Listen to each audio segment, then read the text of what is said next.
Hello, Evalynne. It's something I've been looking forward to for a while, speaking to you. Thank you. Yeah, well, I've been listening to you. I listened to you on UK Health Radio when you were there, and now you have a podcast, Autistic Voices, which you're using Podbeam for, the same platform that we're using at the moment, Autistic Radio. If we look at audio, why did you choose to make the original programme on UK Health Radio?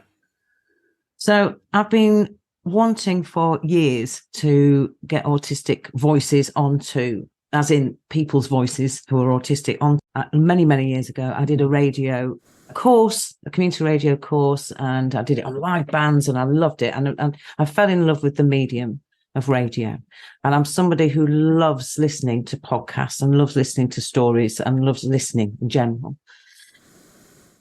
But this was way before I was diagnosed autistic myself, which only happened less than 3 years ago now. Very similar to myself. Oh, okay, Julian. During COVID, I went to an online conference, and they had these kinds of online virtual tables that you could join to have discussions around.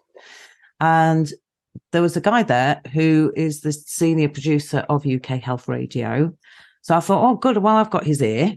I'll ask him if there's any mileage in trying to do this, because I work with autistic people. I've been drawn to working with autistic people for many years in different ways.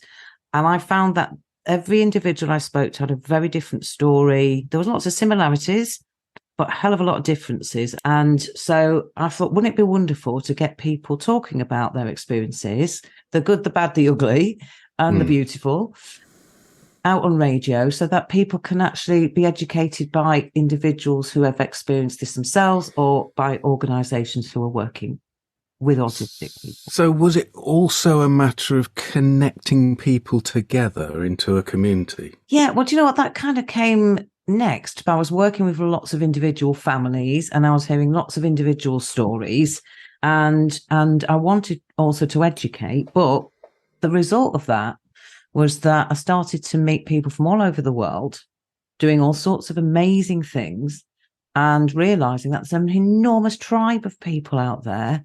Tribe is a lovely word for us. Isn't it? Yeah.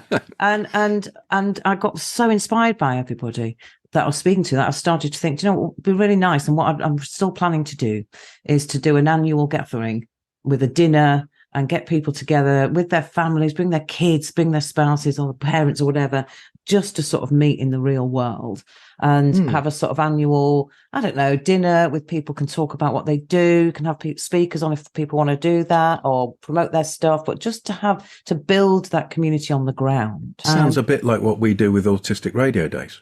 Is it? Tell me more about that then. Well, we tried it first last year, and it was a way of us as a small group practicing speaking live for a continued period of time, 4 days in a line. Previously, we'd been a group where we were a self-help group speaking together. And we wanted to make sure that we were able to sustain several hours of live broadcasting before we launched Autistic Radio as a live medium. What you're saying sounds as though we could work together on that. That would be brilliant, Julian. I'd love that. So to go back to sort of the story then, and why audio, but I'm not going to speak on behalf of everybody. Every individual I meet is very different in the We have to always be very careful about that. People have very different experiences. Yep.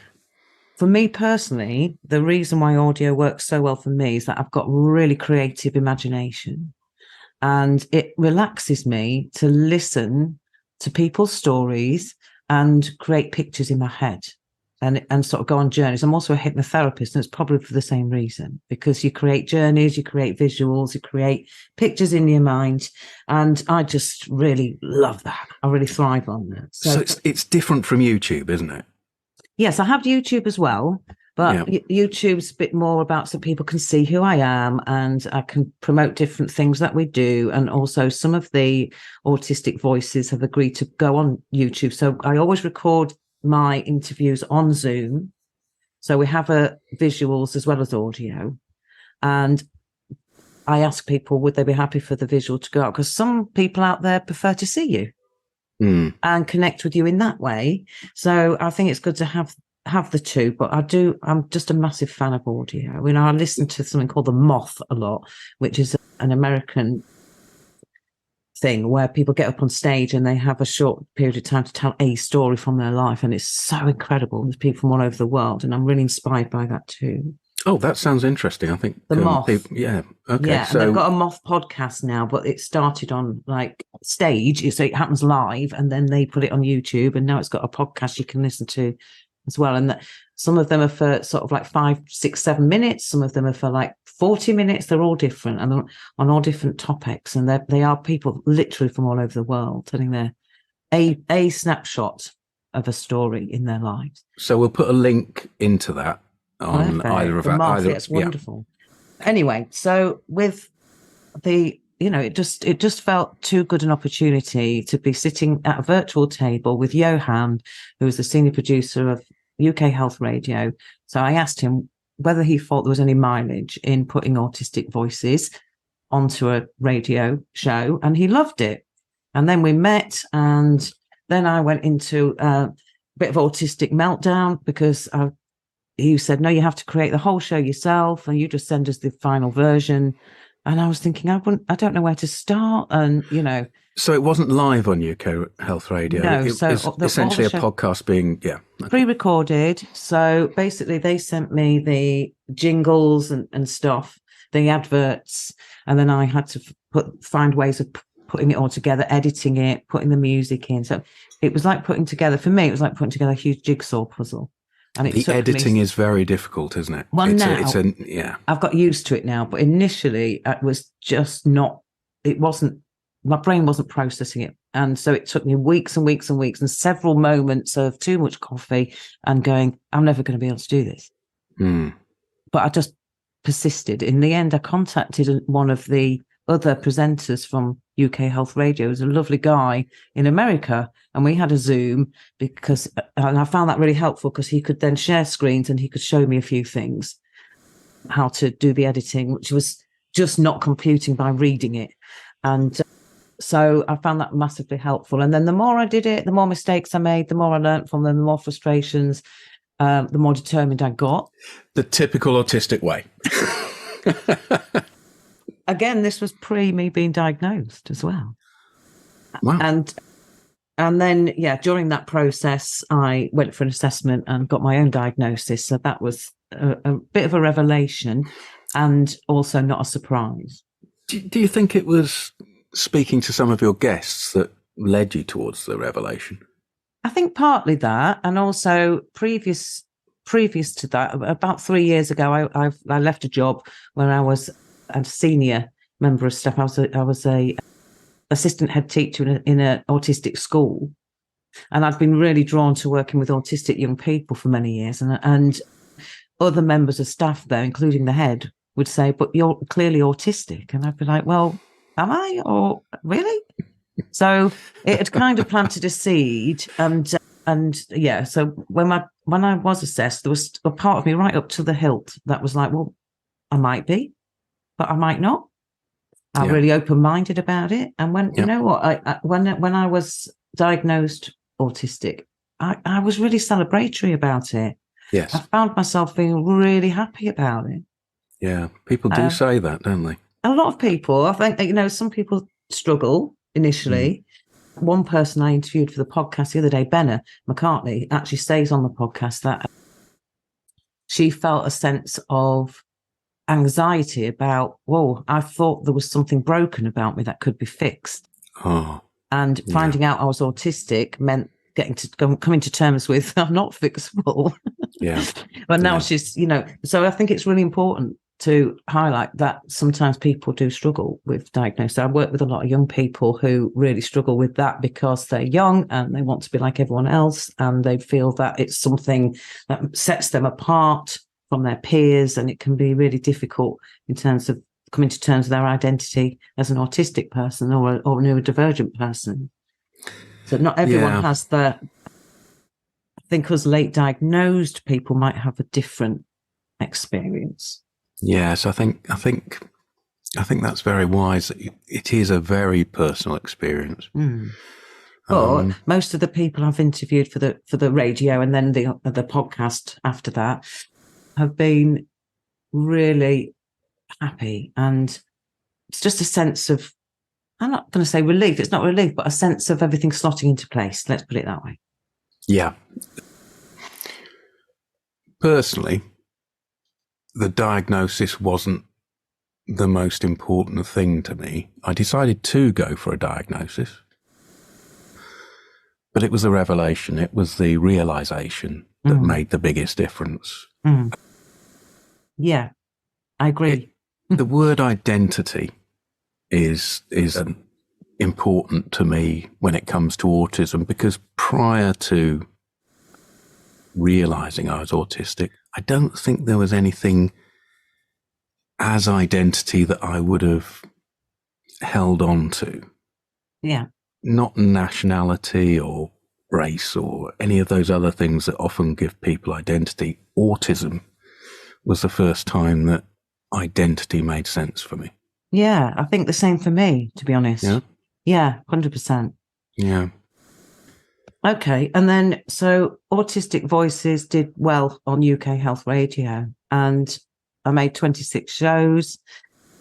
And then since then, I had a bit of a break from it, and those shows are still doing the rounds, which is great. I listened to them more than once. Oh, gosh, brilliant. I'm really happy to hear that. And each person that came on chose the music for their show. So because it was on radio and UK Health Radio had paid for, the rights to the music, that was great. Some people put their own music on there that they'd made. Yes. And some people chose songs that meant something to them. That was the format, yeah. Yeah, and now we've got the podcast. There's no music. It's literally a talk show. So, but what's really interesting is that I've had people come forward from organisations and charities who are talking about the support, amazing stuff they do out there in the community. And I've had autistic or ADHD or other diagnoses and non-diagnoses and people who are self-diagnosed, and none of that matters. It's all about how you identify. Like you said, it's about your own identity and the realization of who you are. So you're very much somebody who goes along the lines of self-identification, self-realization is just as valid as having somebody else choosing for you. I think so. And I think it can be, it's something that people debate, let's say, very colourfully online and things. But for me, it's about how you feel as a person. It's exactly the same if somebody identifies as non-binary or a different gender or with their sexuality. So you don't have to go and have somebody diagnose you with those things. So to me, it makes complete sense that it's about how you really are and how you feel and what you identify with. That matters, I'm interested in what you said about audio being a different experience as a listener, and I agree with you. Making the pictures in your own head, especially if you're autistic, because when you said creative minds, we do have creative minds, don't we? And if you're watching television, if you're watching the videos, then your mind is distracted and you can go off into other places with that. And you're often missing the audio. Whereas when somebody's only on audio, they feel as though they're speaking much more directly to you and you're actually in the conversation with the person. Oh, I think so. I mean, another podcast I'm a massive fan of is called Beautiful Anonymous. It's an American comedian called Chris Gethard. He's not what comes to mind with comedians. He's not someone who stands up and tells jokes. And he's a wonderfully humble guy. But he has, it's 1 hour, one phone call, somebody calls in anonymously and tells a story about their life. Again, I'm really interested in people and their stories. And that sort of thing really appeals to me because that helps me get to sleep, actually. I listen to it every single night to get to sleep because in my mind, I'm creating this wonderful story journey, from what they're saying. Yeah. It's interesting you say that, because that's exactly what I do. I listen to podcasts with some small headphones. There's a power in audio, I think. And I don't know, there's a connection in it. Listening to what people say, the tone of their voice, the rhythms they make, and all of that, I find wonderful, really relaxing to my brain. You know, I listened to one which is a couple of people who talk about hiking the Appalachian Trail in America. Wow. And I'm really fascinated by it, because it's something that people do once in a lifetime generally. Yep. So it's their once in a lifetime journey, which is going to be revelatory. It's going to be self-proclaiming almost. Yeah. And some people are what called through hikers, who do the whole thing. And the whole thing is, gosh, I can't remember exactly how many miles, but it takes about 6 months to hike from South to North America. And some people do just part of it, you know, and it doesn't really matter. I think it's all about the experience. But what they do is they tell these wonderful, colourful stories, and they invite other people on to talk about their wonderful stories. And people go through these huge life-shifting, you know, transformational experiences by hiking this trail. It reminds me of the film Wild. Yeah, that's based on the Appalachian Trail, isn't it? It is, and a revelationary experience that the woman went on. Yeah. So, yeah, if anyone's listening who wants to come onto Autistic Voices, you don't have to be autistic to come onto Autistic Voices. How do they find you? Do they find you through your hypnotherapy website? Well, I'm all over social media, because I've got a wonderful lady who helps me, who does all of that for me, and paid for through a grant through Access to Work this year. So she's doing amazing. But so I'm on Instagram, I'm on Facebook, I'm on LinkedIn. We don't need to do that with recording. We can just put that at the end. Yeah. What's the future for podcasts and radio with autistic people? It sounds as though you see a future in it. I definitely see a future in it. And I know I'm not the only person doing it. I interviewed somebody else who's got their own podcast, doing really well and doing all sorts of wonderful things. And I think there's more and more people coming forward in the world, really, in general, doing various things with social media and podcasting. And I think it's really brilliant, because it's something anyone can do. There's a bit of a tide turn of how interesting everyday lives are. And we learn so much more that way. And I think the more, since COVID particularly, which is kind of a closed down society, we've looked for different ways to find our societies, haven't we? And I do believe that podcasting and radio are ways that people connect with their community in ways that we've never done before. There's something about podcasts and YouTube generally means that you're looking for something very specific yourself. Whereas what I remember from listening to radio, particularly growing up, was that there was always a serendipity of coming across the unexpected. Yeah. So what I would like to do, and maybe you would cooperate with us on this, is have it so that, like UK Health Radio in some ways, there's an autistic radio where when people go onto the Autistic Radio app, they are dipped directly into a program that they haven't necessarily chosen, but that they discover. I like that. That's the only real difference. Well, no, there is another difference. There's the live aspect, because we have a Spectrum Voices conversation. Every Sunday we get together on Podbeam and we have a live conversation of just autistic people. Sometimes we make a podcast from that, but everybody speaks in their own authentic voice, which could be a stuttering voice. It could be somebody who spends a lot of time between sentences. Yeah.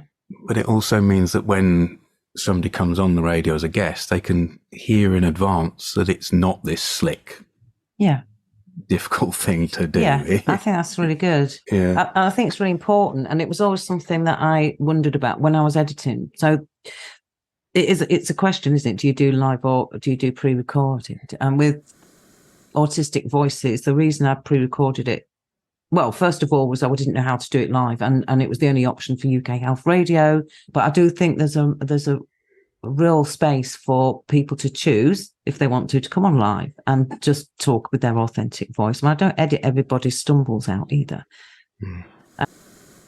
It's enabling, isn't it? It is enabling. And I think, the Autistic Radio Days sounds amazing. And I don't know what you called it, where you said the live conversation. What did you say that was called? Spectrum Voices. Spectrum Voices. Yeah, we meet every Sunday between 6:00 and 7:30. Oh, nice. Now, from an hour and a half conversation, which rambles and people go off on one, and it's long form autistic. Somebody might just start speaking in paragraphs. Yeah. And somebody else might just give us one word.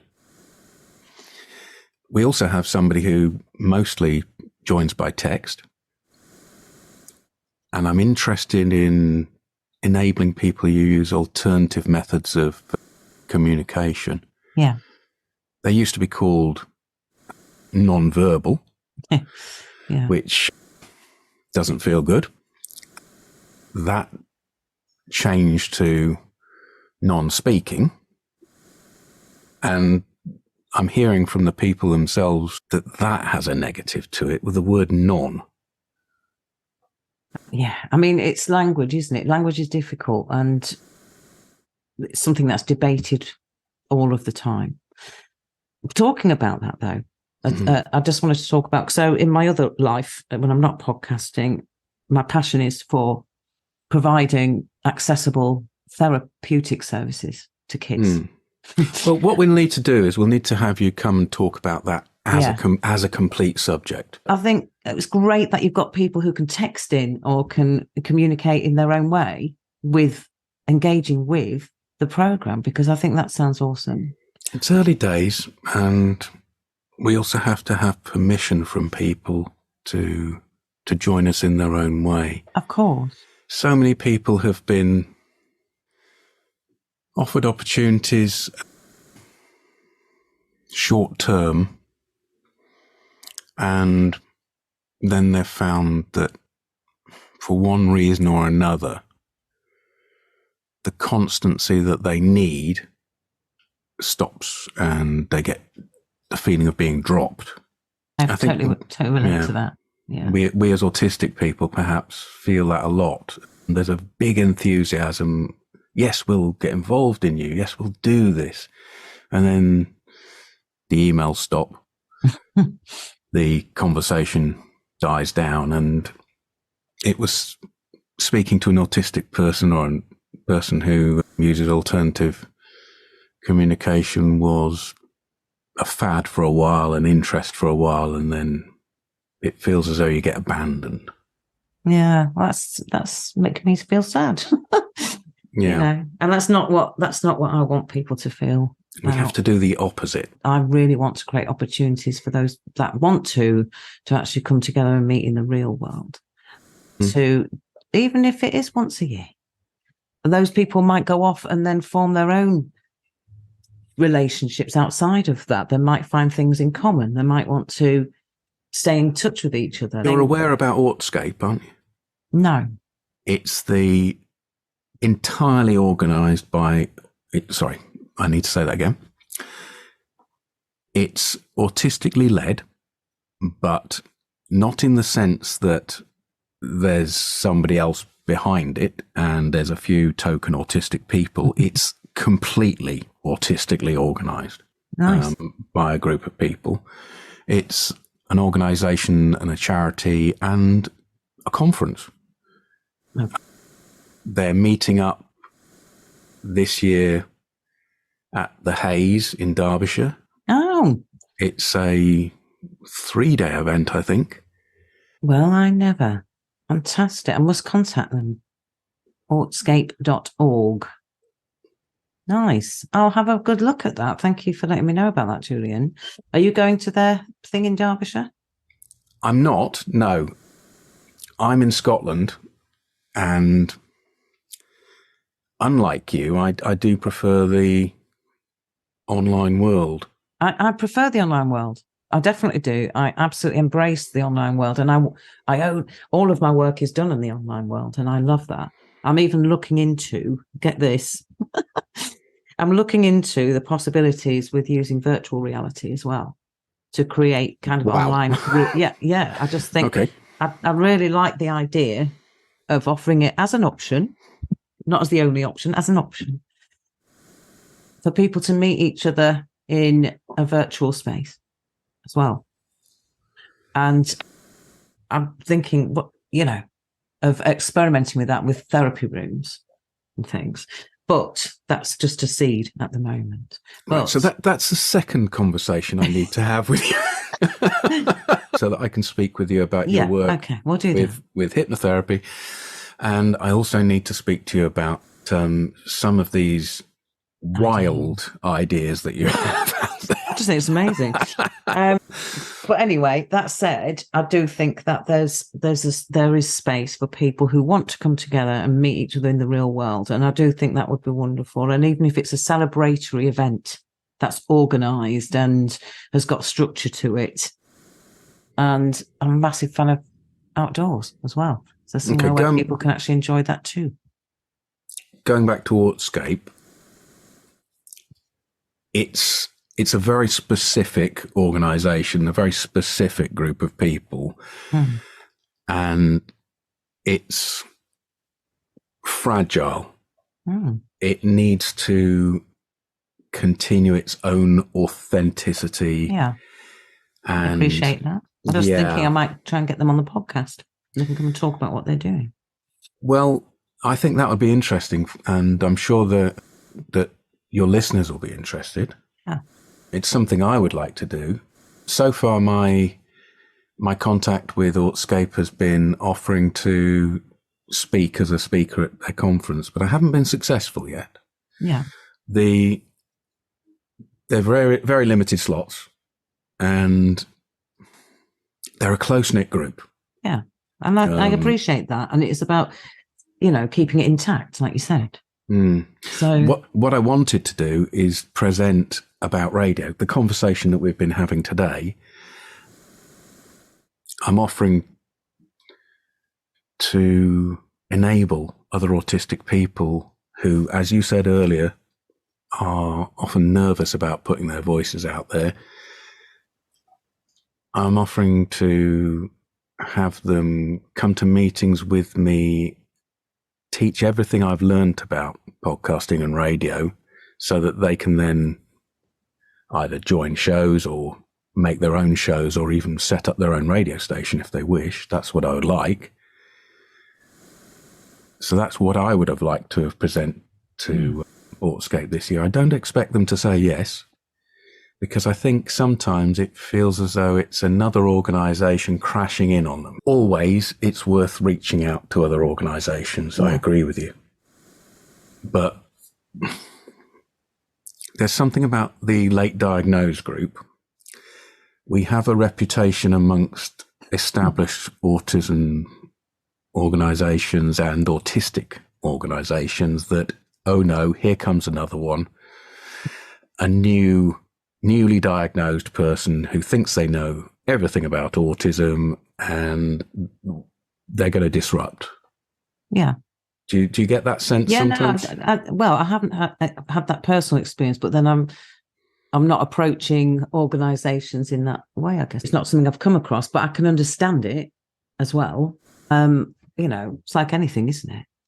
I was talking to my son the other day, and he said that he's hanging around, he's 22, but he's hanging around with some students at the moment, and he said he finds it exhausting because all of a sudden they're taught one way of thinking and they are stuck with that. So maybe we come across as that. We're kind of like new to this whole, world. But also I don't feel I am new to the world of autism because it's something that I've worked with for many years. So I don't feel like I know everything about autism. I think the more people you meet, the less you feel you know. And that's what I love about it, is breaking down those misconceptions that people hold because they know one or two people themselves. it's easy then, isn't it, to think that that's what it means for everyone. So I think for me, if I can get hundreds of thousands of people telling their stories, then there'll be no misconceptions about autism, because people will let go of that, any perception of it, and just be like, okay, it's very different for each individual person. Neurodifference is neurodifference. And that's what Autistic Radio is about, isn't it? Yeah. The whole diversity. Yeah. So, you know what? If other people want to pigeonhole us because we're late diagnosed, I also think each late diagnosed person has a very different experience to another one. But I understand that kind of sense of, oh, you've only just found out, you're new to this, you're going to come in and sort of, upset the apple cart or rock the party. And I've no intention of doing that, as I'm sure you haven't either. So, we need to remind ourselves that it is new to us. Yeah. Even if it's also ancient to us. We've always been autistic. Yeah. But we've been dealing with it in a very different way. We've been fitting in, we've been masking, we've been getting on with life in a different way. Yeah. So those who have gone before us have a lot to teach us, and we have to make sure, I think, we demonstrate that we are asking for some explanations from those who know. Yeah. And also it's about hearing their voices. So I think one of the things that can get people's backs up from my experience on social media is that so far, the majority of people who've come onto Autistic Voices have had, they've spoke about their challenges, but they've mostly had some really positive experiences and to talk about, or they've ended up doing amazing things, or they've used their creativity in wonderful ways, or they've had some sort of revelationary experience. And there are lots of people out there for whom that isn't the truth. And there are lots of people out there who are struggling on a daily basis, and they might have other comorbid diagnoses alongside, and people aren't coming onto the show. I know it's an awful term. Comorbid. Yeah, I know it's awful, but that's the medical term, unfortunately, that we're stuck with. But, maybe we should use the word associated. Yeah, maybe. I'm all for getting rid of that. But, you get my point, is that there are lots of people who are having hugely challenging experiences and are not coming forward to talk to us. And I really reach out to those people, because I think it's really important that we have a balance of people's experiences. In what you've said, isn't there also a problem? Because podcasts, like you say, tend to represent a person who comes on, tells a little bit about their experience, their authentic life, and then they're expected to be somebody who has also run 100 marathons, overachieved at college, set up their own organization, and it's a self-selected group. Mm. I'm wondering if the Autistic Radio live experience and the just having so much radio to choose from out there will bring out the average person. I hope so. I think that's where we need to go. And you're asking about what's the future. And I do think there's a massive space for that, because, I talk to autistic people who on a daily basis, so I might be saying therapeutically, and they've got amazing brains, and they say things that I think are just profound. And I say to them, I'd love you to talk about that on the podcast.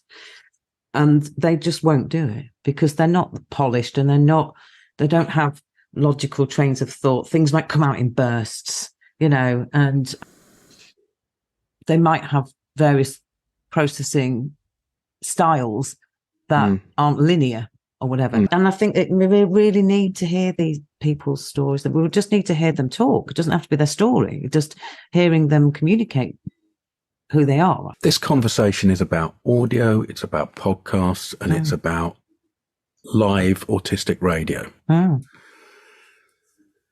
And I've just forgotten what I was about to say. Yeah. I don't know, but you've summed up nicely what we're talking about. I think there's lots more we can talk about, though, going forward. Okay.